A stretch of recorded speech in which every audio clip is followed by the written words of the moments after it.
Uno sfregio a uno dei simboli di Venezia, la Basilica di San Marco. Questa mattina attivisti hanno protestato per il clima sparando con degli estintori fanghiglia sulla facciata monumentale della basilica, appendendo poi striscioni. Sono stati contestati da una parte della folla presente.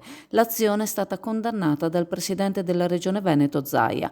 La preoccupazione per le conseguenze dei cambiamenti climatici non giustifica simili azioni esecrabili che deturpano e danneggiano opere d'arte simboliche come in questo caso per un'intera comunità. Tali azioni sono solo da biasimare. Tra l'altro, ha ricordato il presidente Zaia, ripulire il monumento comporterà un'ulteriore emissione di CO2 a causa dell'energia impiegata dai macchinari che si dovranno utilizzare. Tale azione si ritorce su se stessa e diventa un controsenso. Un video apparso su YouTube invitava gli attivisti a rivolgere le proprie attenzioni su Venezia. Il blogger autore del video è stato individuato dalla Digos e probabilmente gli costerà una denuncia per istigazione a delinquere.